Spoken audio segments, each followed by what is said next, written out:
उन सभी भक्तों की मनोकामनाएं पूर्ण कर देते हैं। इसी कृपा दृष्टि सदैव बाबा कुबेर भंडारी की उन सभी भक्तों को प्राप्त होती है। और जैसा कि आप सभी को ज्ञात है कि जो पूज्य गुरुदेव के पावन सानिध्य में जो सेवा के कार्य कंकर शंकर की पवित्र भूमि पर, कंकर शंकर की पावन धारा पर चल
राधे। सभी भक्तों को हर हर महादेव सौदा जय श्री कृष्णा।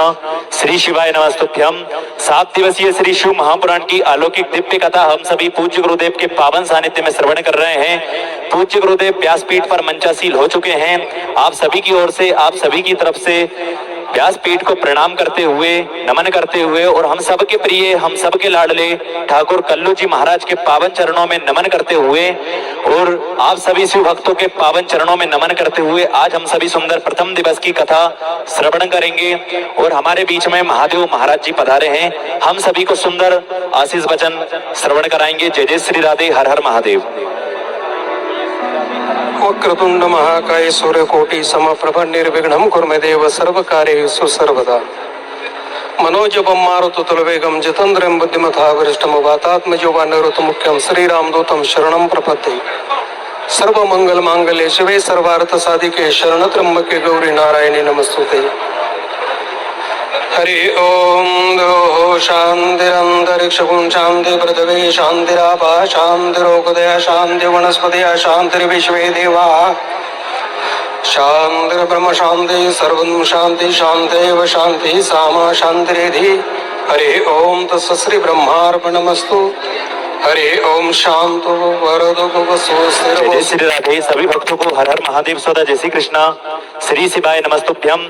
7 दिवसीय श्री शिव महापुराण की अलौकिक दिव्य कथा हम सभी पूज्य गुरुदेव के पावन सानिध्य में श्रवण कर रहे हैं। और देखिए, यह कथा स्थान सदगुरु संत श्री ज्ञानेश्वर माउली श्री क्षेत्र चाकरवाड़ी जिला बीड़ में 8 जून से 14 जून तक हम सभी दोपहर में 1 बजे से 4 बजे तक श्रवण करेंगे।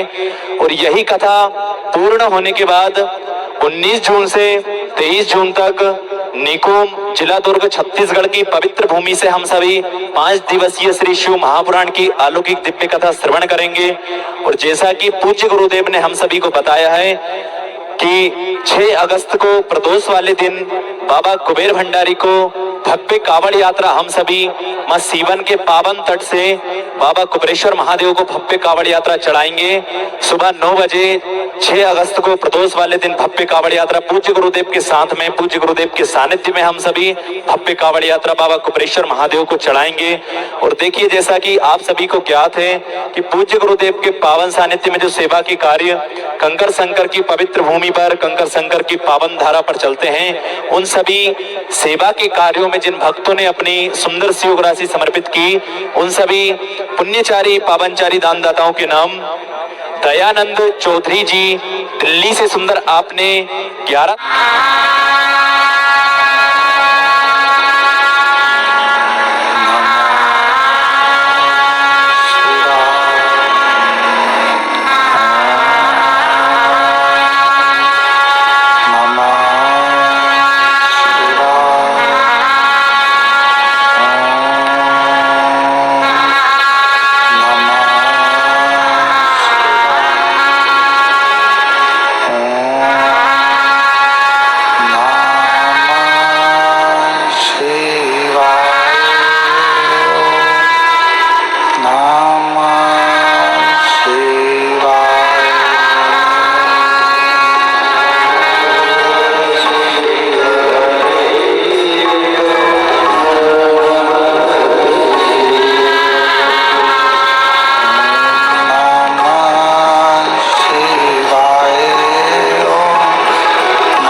महापुराण की कथा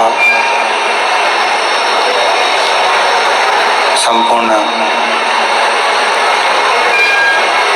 विश्व के कल्याण है तो बाबा देवादिदेव महादेव की कृपा से, उनकी करुणा, उनकी उदारता से आप और हम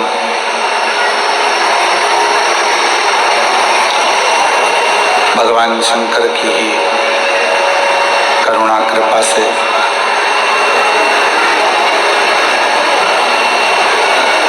महाराष्ट्र की इस पवित्र भूमि चाकरवाड़ी, जिला बीड़, संत श्री ज्ञानेश्वर माउली जी की सिद्धपीठ क्षेत्र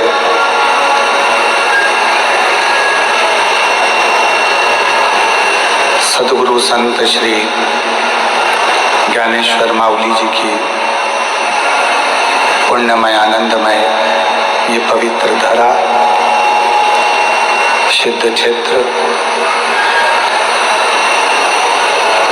चाकरवाड़ी बीड़ जिले के अंतर्गत इस पवित्र कथा का लाभ लेने का सौभाग्य प्राप्त हुआ है। कथा के मुख्य यजमान श्री श्री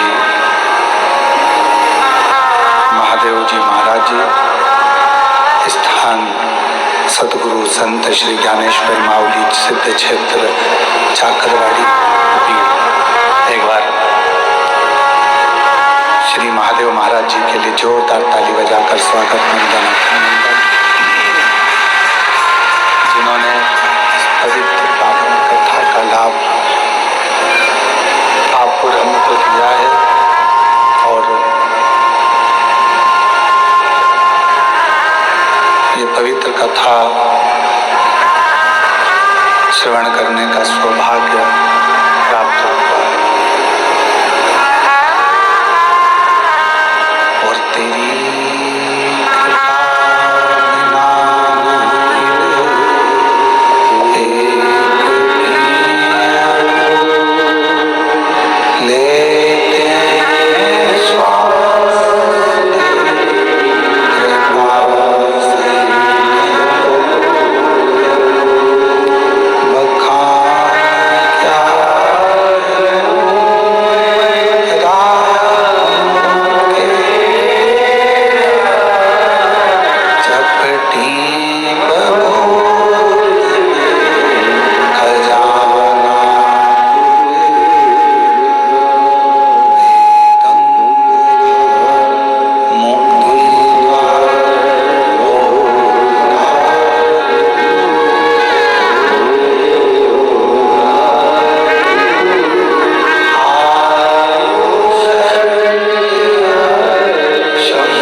शंकर की पवित्र कथा का रस्तक पर आप और हम ग्रहण कर रहे हैं। कोई पुण्य आप और हमको दिया है।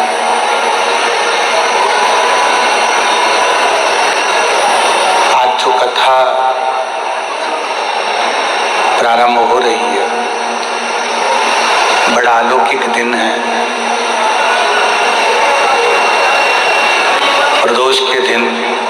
कथा का प्रारंभ इस पवित्र सिद्ध क्षेत्र से हो रहा है।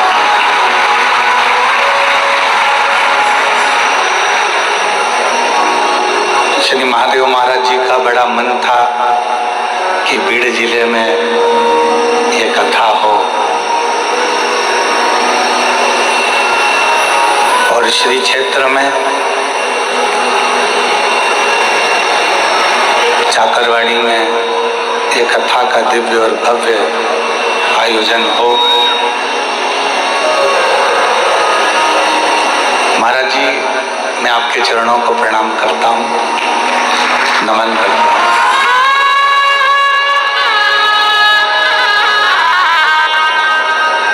कथा को लेने के लिए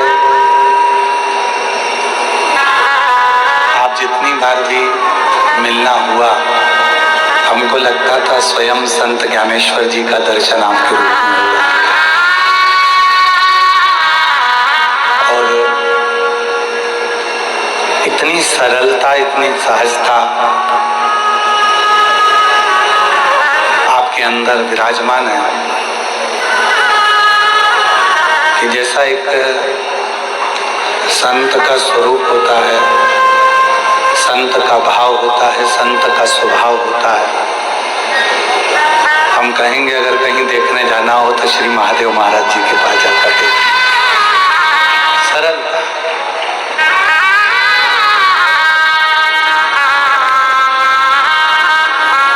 और ऐसा ही एक संत का भाव है, इसलिए ये क्षेत्र पूरे महाराष्ट्र में इतना प्रसिद्ध है।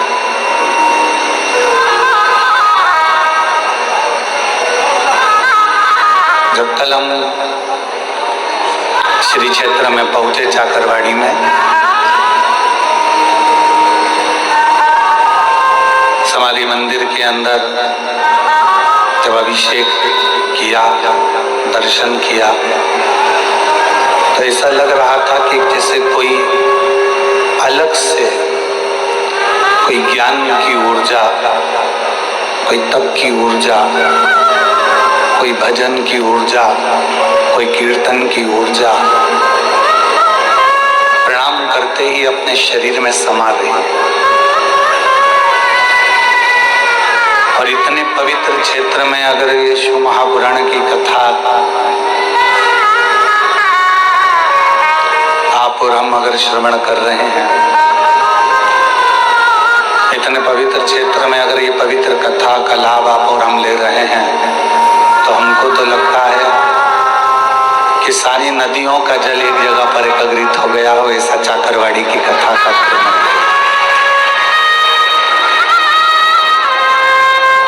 और मैंने तेरे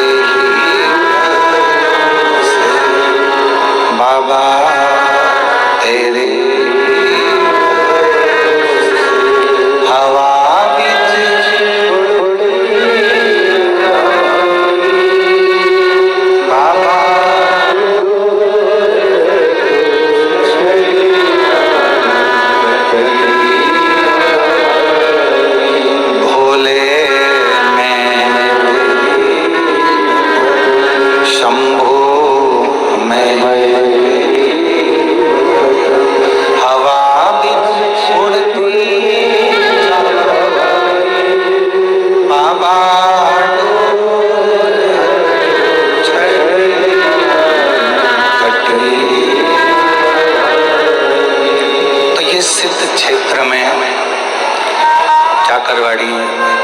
जिला बीड़ के अंतर्गत ये पवित्र कथा का लाभ आप और हम ले रहे हैं।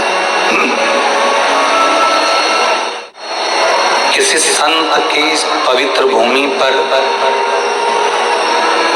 जब किसी संत की ही कथा का रसतत्व ग्रहण करने का सौभाग्य मिले, संत की ही कथा का लाभ लेने का यदि आप और हमको सौभाग्य मिले, तो ये समझें कि हम कोई साधारण व्यक्ति नहीं है। कहीं भगवान शिव की कृपा से किसी संत की शरणागति में संत का ही रसतत्व ग्रहण करने का सौभाग्य शिव जी की कृपा से प्राप्त हो।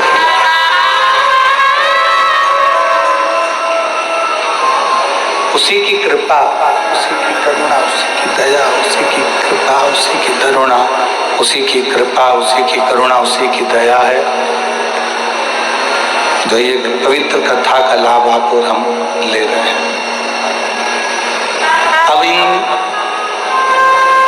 7 दिनों में अपने को करना क्या?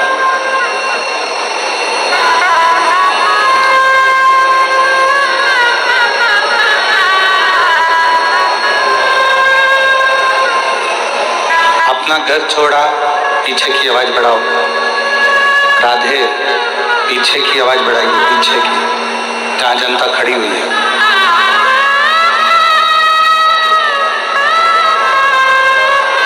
सात दिनों में अपने को करना क्या? जैसे अपना घर छोड़कर आप और हम भगवान की कथा में आकर बैठे, उसी तरह अपने विषयों को, अपनी आसक्ति को, अपनी तृष्णा को, अपने अहंकार को थोड़ा दूर छोड़कर भगवान की शरणागति में आकर बैठना।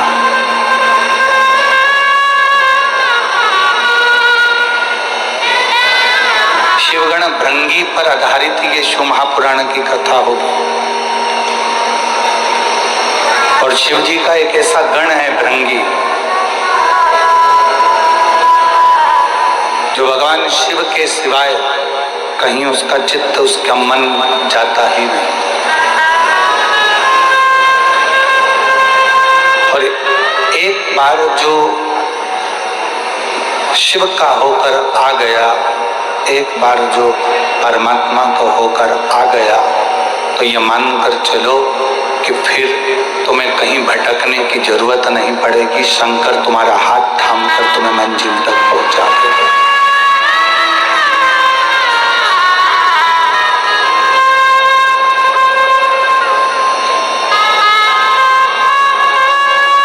हमने कथा के पहले भी वर्णन किया है कि शिव महापुराण की कथा करवाने वाला कोई दूसरा नहीं होता, स्वयं देवाधिदेव महा, जम के बोलो जरा, देवाधिदेव महादेव होते। और आज वास्तव में कथा के यजमान भी महादेव महाराज ही हैं।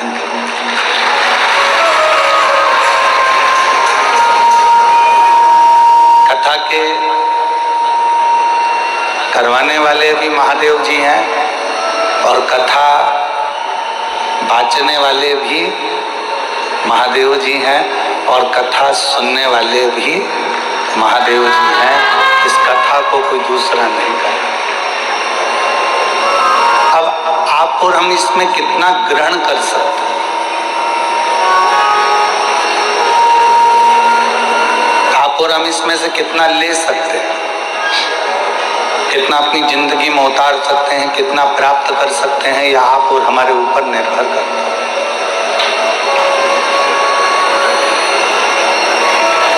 महाराज, ज्ञान की पहचान बहस से होती है। एक सास बहू की आपस में जो बहस चलती है, उससे ये पहचान हो जाती है कि बहू में कितना ज्ञान है।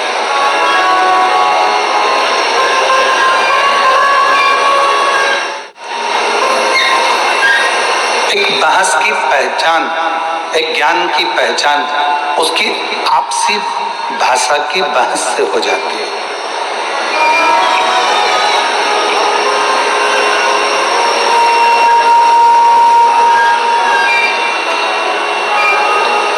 आप में कितना ज्ञान है, ये आप किसी से तर्क कर रहे हो, वितर्क कर रहे हो, किसी से बातें कर रहे हो, किसी से बोल रहे हो, बहुत जल्दी पहचान में आ जाता है कि आपके अंदर कितना ज्ञान है, कितना ज्ञान भरा हुआ है, कितना ज्ञान आपके अंतर्गत समाहित है, कितना ज्ञान आपके अंतर्गत है।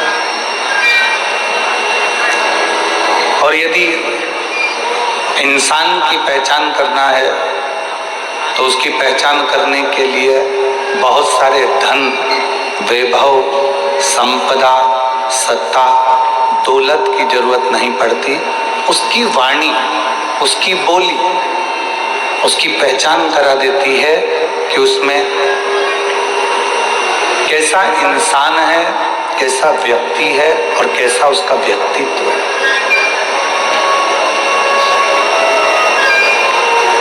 केवल वो बोलेगा, केवल उसकी वाणी निकलेगी, केवल उसके शब्द निकलेंगे, केवल वो बोलेगा और उससे उसकी पहचान हो जाएगी कि इसकी वाणी के अनुसार ये इंसान कैसा है। अब उसको परखने की जरूरत नहीं है, उसको बहुत जानने की जरूरत नहीं, उसको बहुत देखने की जरूरत नहीं, केवल उसको उसकी वाणी, उसकी शब्द, उसकी बोली ही उसकी पहचान बता देती है।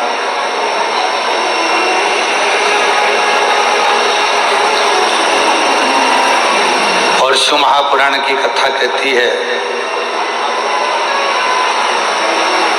परिवार की पहचान किसी दूसरी चीज से नहीं होती, घर के संस्कार हमारे परिवार की पहचान बता देते हैं कि हमारा परिवार कैसा है। एक बच्चों का संस्कार,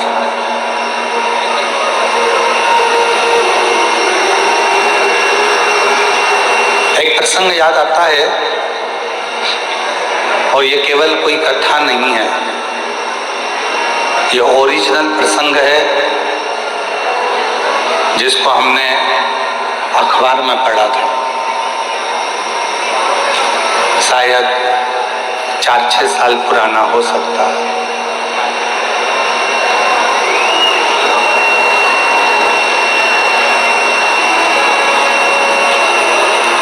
एक माता पिता ने अपने लड़के की शादी एक लड़की से पक्की कर दी।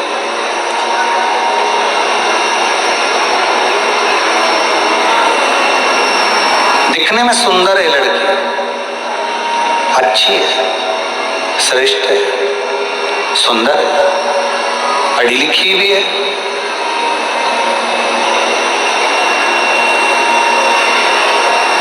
दिखने में उसकी सुंदरता भी है, पढ़ी लिखी भी है और अच्छी भी है।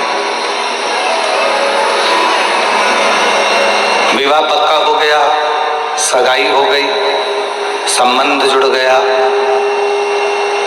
अब जो लड़के के पिताजी थे, उनके घर में कोई लड़की नहीं थी, तो जिस लड़की से उनका संबंध जुड़ा था उसको उन्होंने बेटी मान लिया और बेटी माना। और ये मन में विचार करा कि ऑफिस जाता ही हूँ, बीच में लड़की वालों का घर पड़ता है, कभी कभी चले जाया करूंगा, मिल के आ जाया करूंगा। ये कोई कथा नहीं है, हमने अखबार में पढ़ा था, 6 साल 8 साल पहले का एक प्रसंग है जो आपको श्रवण करा।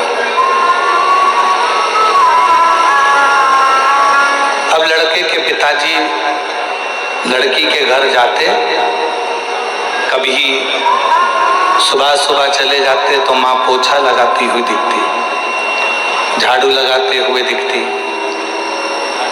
इतने में तुरंत लड़के के पिताजी ने लड़की की माँ से पूछा, आप पोछा लगा रही हो? उन्होंने कुर्सी दी, पानी चाय पीने के बाद में जब वापिस चाय पानी पीने के बाद में पुनः थोड़ी देर बाद वापिस चलती है, शंभू शंभू शंभू। चाय पानी पीने के बाद वापिस चलती है। फिर 2-3 दिन हुए, लड़के के पिताजी फिर आ गए। माँ उस समय पर बर्तन मांज रही थी।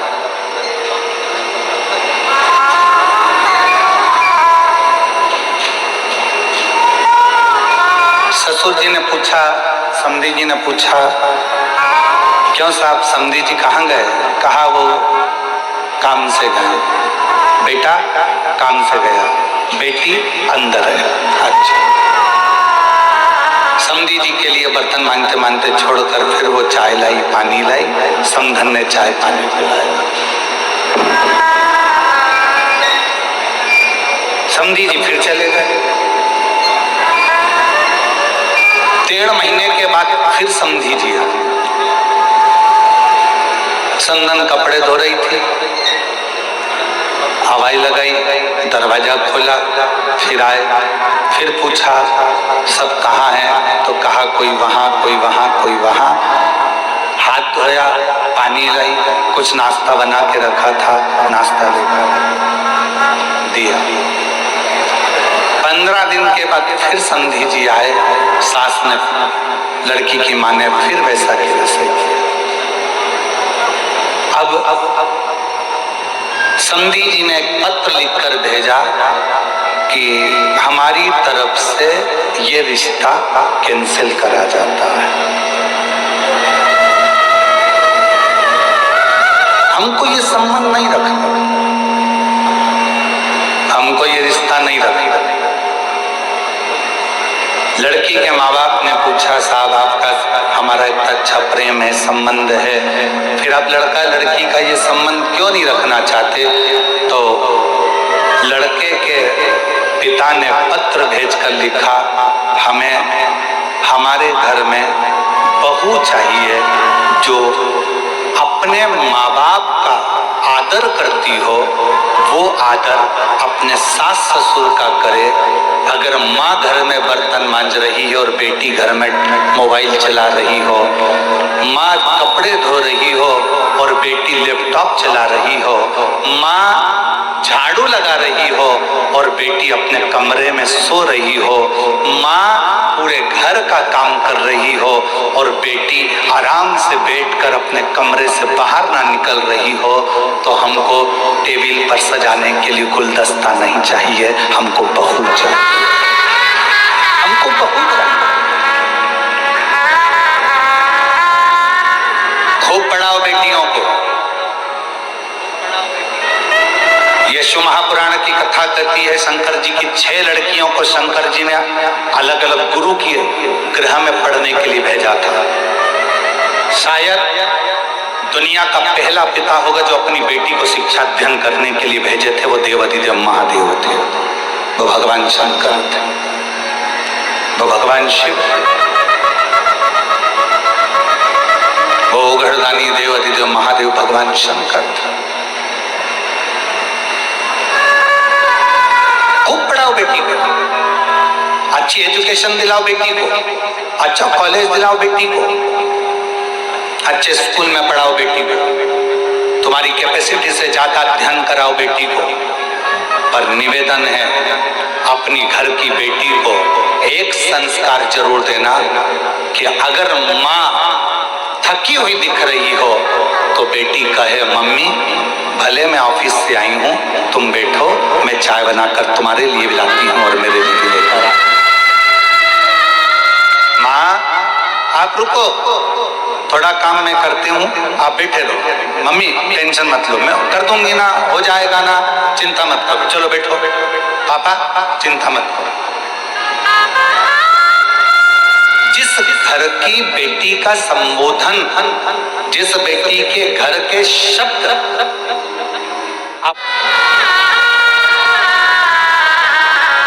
थोड़ी तंगाई आएगी, थोड़ी तकलीफ आएगी, पर उसमें भी वो अच्छे से जिंदगी का बसर कर सकते, जिंदगी श्रेष्ठ जी सकते। आज के जमाने में हम सहनशीलता नहीं दे पा रहे। शिव महापुराण की कथा कहती है, परिवार की सबसे बड़ी पहचान होती है उसके घर के संस्कार। मेरे उघड़दानी मेरे शंकर भगवान के परिवार की सबसे बड़ी पहचान है उनके घर के संस्कार। राजा नहुष के घर में तकलीफ आई और शंकर भगवान की बेटी अशोक सुंदरी ने अपने पति के साथ कदम से कदम मिलाकर कार्य करना प्रारंभ करा। शिव जी के दामाद का नाम था राजा नहुष। शंकर जी की बेटी राजा नहुष के साथ ब्याही थी।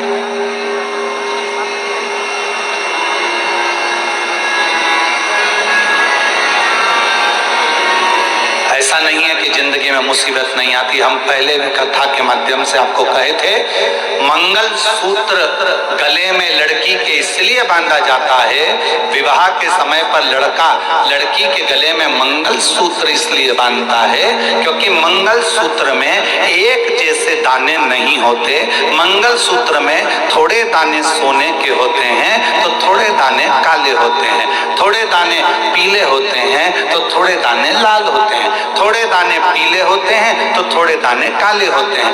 लड़की के गले में लड़का शादी के समय पर मंगल सूत्र इसलिए बांधता है कि जैसे मंगल सूत्र में आधे दाने पीले, आधे काले, आधे सोने के, आधे मोती के होते हैं, उसी तरह हमारी जिंदगी एक जैसी नहीं चलती। शादी के बाद कभी खुशियां भी आएंगी तो कभी गम भी आएगा, कभी दुख भी आएगा तो कभी सुख भी आएगा। एक जैसा जीवन नहीं रहेगा। पर आखिरी में मंगल सूत्र में एक बड़ा सा पेंडिल होता है और शिव महापुराण की कथा कहती है, जब संघर्ष के दिन, अच्छे और बुरे दिन निकलते निकलते थक जाते हैं, तब एक समय पर अच्छी जिंदगी का पेंडिल तुम्हारी किस्मत में आ ही जाता है। तुम्हें घबराने की जरूरत नहीं, तुम्हें घबराना।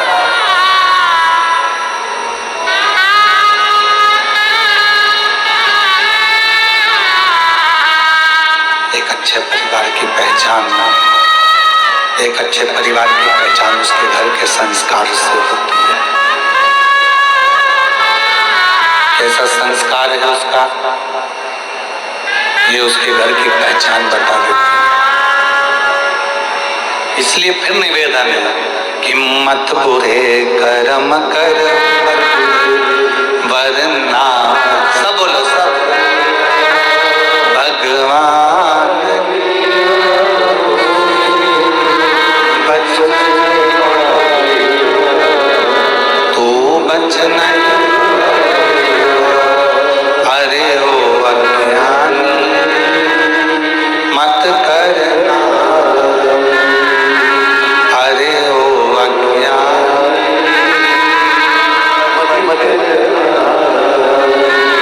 तेरे तू ही पाएगा जैसा किया तूने, तेरे आगे मत बुरे वरना बचताए, भगवान की आंखों से बच नहीं, तू बच नहीं, अरे ओ अज्ञान मत कर।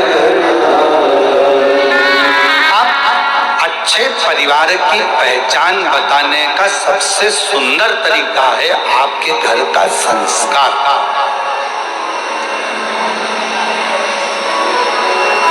आपके घर का संस्कार कैसा? कोई आया, आप खड़े होकर उससे मीठी वाणी में बात कर लिए,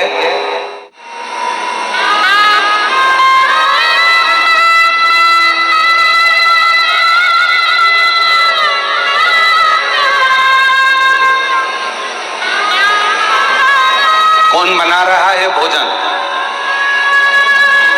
कौन दे रहा है सेवा?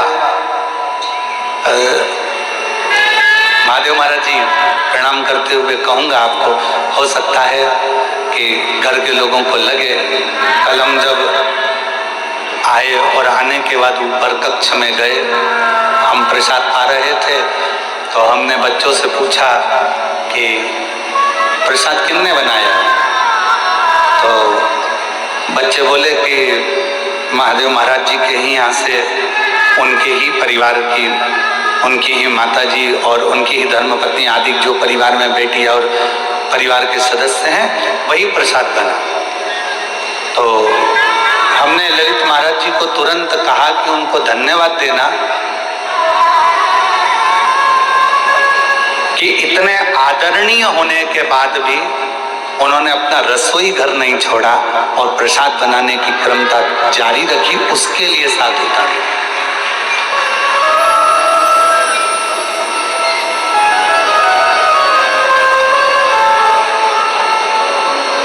अन्नपूर्णा का घर जब अन्नपूर्णा खुद संभालती है ना, अन्नपूर्णा का घर जब घर की माँ स्वयं संभालती है ना, तो उस रसोई घर में रसोई का स्वाद स्वयं अन्नपूर्णा महारानी आकर देना प्रारंभ कर देती है, स्वयं माँ देती है।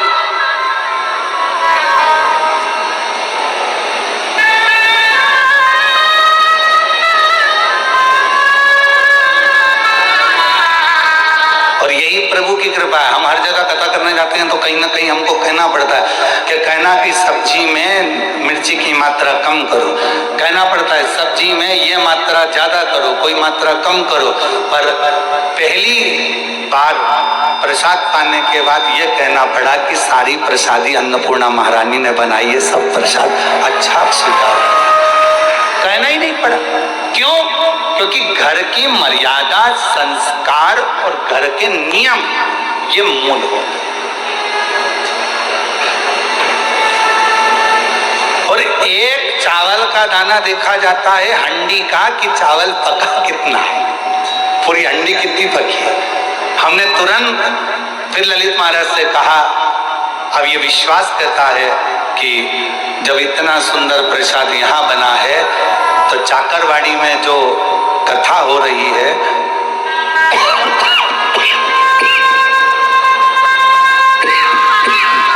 उसके भंडारे का प्रसाद भी बड़ा सुंदर बन रहा होगा और सब आराम से प्रेम से पा रहे हैं।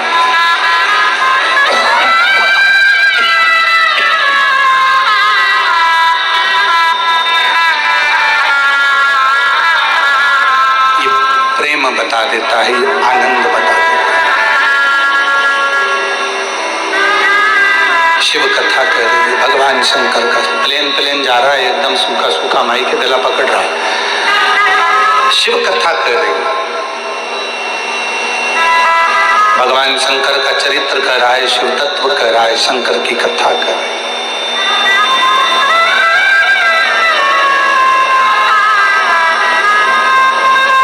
आपके घर के संस्कार बता देते हैं कि परिवार कैसा है,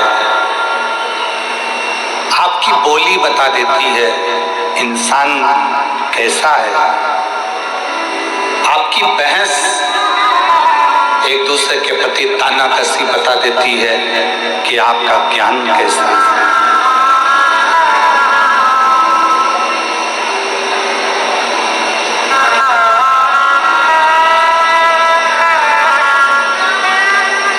इसलिए निवेदन है, शिव को स्वीकार करने से पहले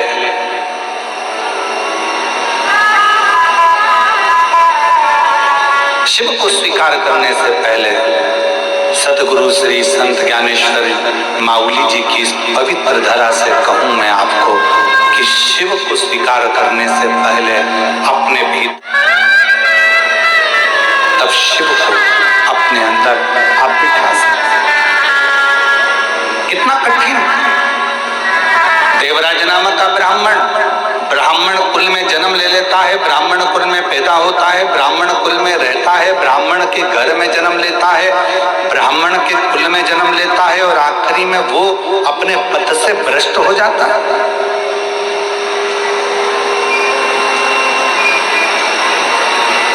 अपने मार्ग से दूर हो जाता है।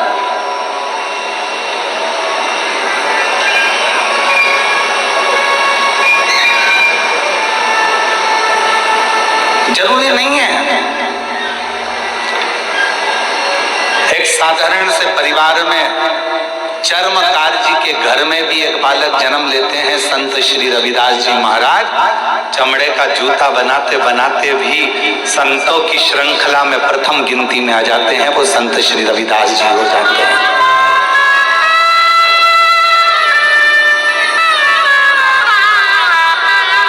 नामदेव जी महाराज, संत तुकाराम जी महाराज,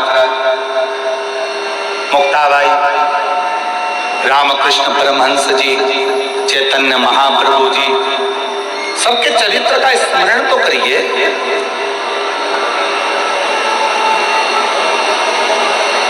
संत श्री नामदेव जी महाराज को एक बार रोक लिया गया, कीर्तन कर रहे थे, विठ्ठल विठ्ठल विठ्ठल विठ्ठल।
भगवान को मानता ही नहीं था, जो कभी भगवान पांडुरंगा को जानता ही नहीं था, जो कभी हरि विठल का स्मरण करता ही नहीं था,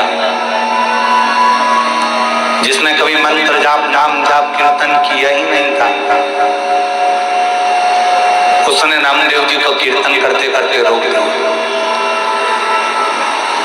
एक बार रोका, नामदेव जी महाराज ने रोका, वो अपनी मस्ती में गुनगुनाते रहे,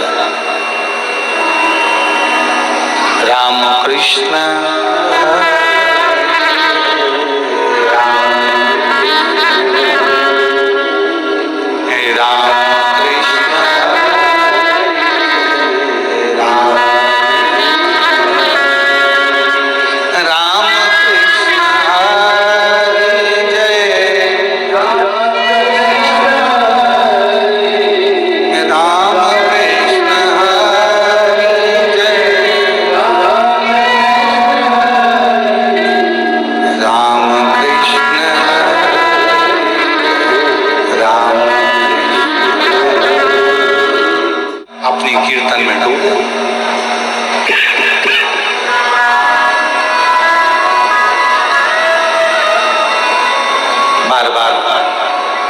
नामदेव जी को रोका जा रहा।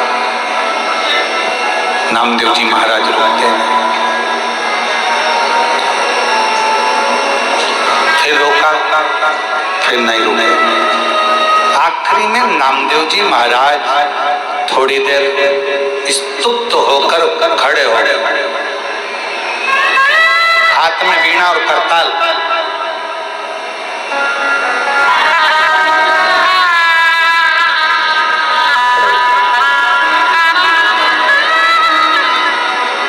क्या है भाई,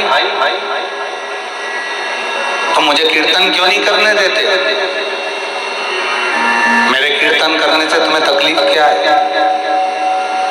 मेरे कीर्तन करने से तुम्हें कष्ट क्या है? नामदेव जी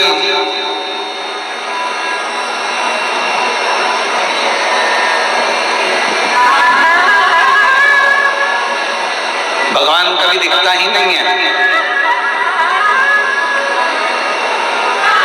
तो फिर कीर्तन किसका कर रहे हो?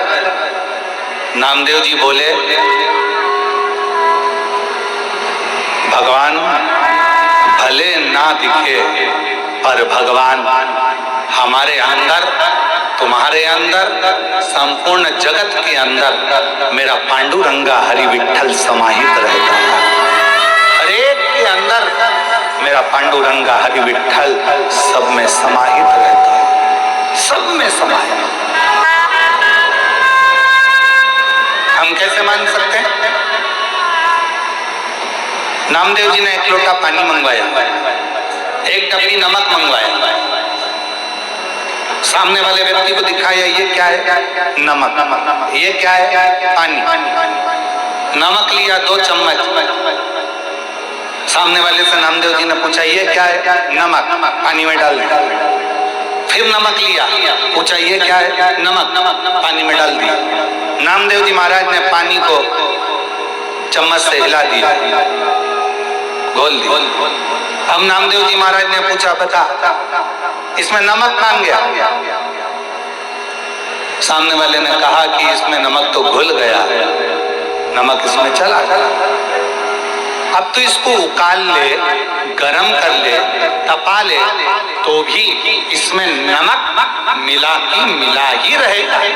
नमक दिखता नहीं है, पानी में घुल जाता है।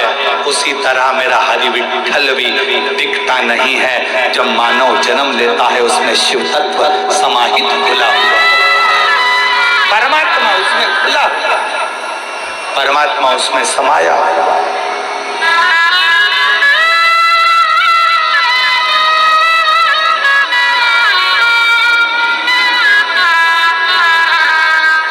और उस परमात्मा को जानने के लिए कुछ नहीं करना, हमें देखना नहीं है, परमात्मा को महसूस करना। भगवान हमारे अंदर है कि नहीं, इसको महसूस करने के लिए ही हमारा कीर्तन, भगवान का मंत्र जाप, शिव महापुराण की कथा, भगवान का स्मरण, भगवत नाम, भगवान की कथा, ये सब हो।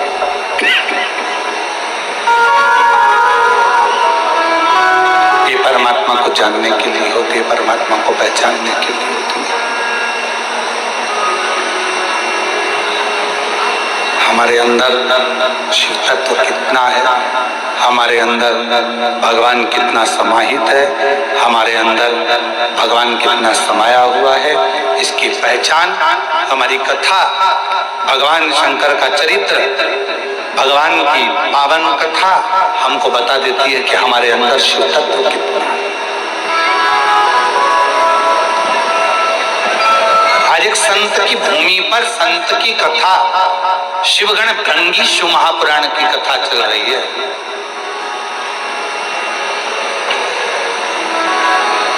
और कितना विचित्र शिव भक्त होगा, जरा विचार करिएगा, जिसने वर में मांग लिया था भगवान शंकर से कि अगर कोई पत्ती भौरा झूठा भी कर दे तो तुम स्वीकार कर लेना, कोई पुष्प यदि भंवर भ्रमरा झूठा भी कर दे तो तुम स्वीकार कर लेना। और कितनी बड़ी शिव भक्ति होगी, जरा विचार करिएगा, भगवान को चढ़ने वाला फूल अगर धो लिया जाता है, उसको धो देते हैं तो भगवान उस फूल को स्वीकार नहीं करता। भगवान को चढ़ने वाला फूल पेड़ पे से टूटता है और टूटा हुआ फूल भगवान को चढ़ता है तो भगवान स्वीकार करते हैं, और धोया हुआ फूल भगवान स्वीकार नहीं करते, क्योंकि वो भौरे का झूठा होगा तो शिव को स्वीकार होगा। कितना विचित्र कथा है।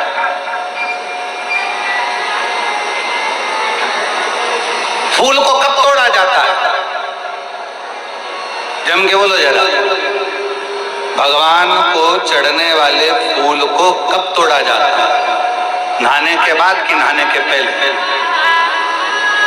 बोलते जाओ, उत्तर दो जल्दी। छाकरवाड़ी में बैठे हो, जरा अच्छे दमदारी से उत्तर दो।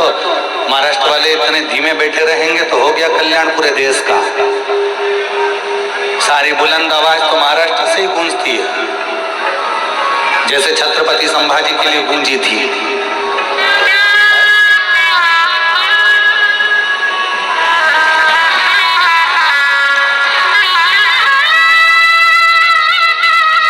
बोल बम का नारा है, आवाज नहीं है, दमदारी से बोलो, बोल बम का नारा है।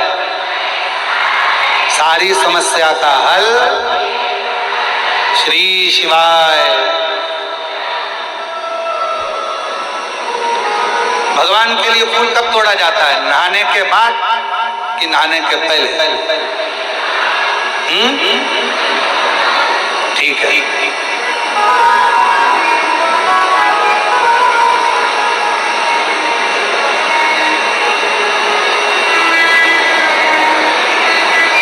चलो अब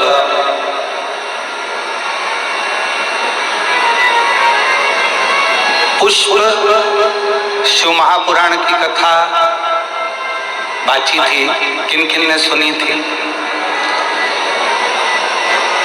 उस कथा को एक बार हम पुनः, अगर बीच में कभी योग लगा तो आस्था चैनल वालों से कहेंगे कि उस कथा को एक बार वापिस आस्था चैनल पर दिखाओ।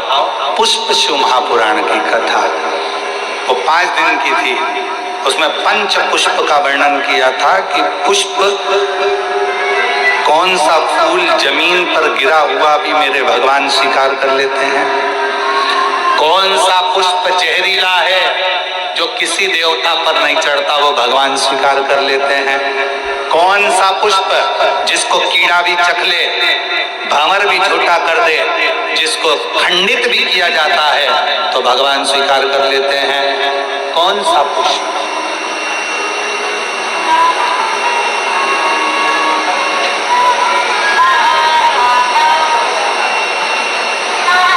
कौन सा पुष्प? शिव कथा कह रही है, भंवर का झूठा, भंवरे का झूठा स्वयं भृंगी ऋषि ने, भृंगी बाबा ने भगवान शिव से अगर कोई वर मांगा था तो यही मांगा था कि भंवरे का झूठा भी अगर कोई पुष्प है, भ्रमर का झूठा भी है, और कोई स्नान करा नहीं करा, कोई नहाया नहीं नहाया। और हे देवाधिदेव महादेव, उसने अगर तुम्हारे लिए डाली में से पुष्प को चुन भी लिया ना, तो उसके पुष्प को आप स्वीकार जरूर करना। शंकर ये नहीं देखते कि तुम स्नान कर कर पुष्प तोड़े।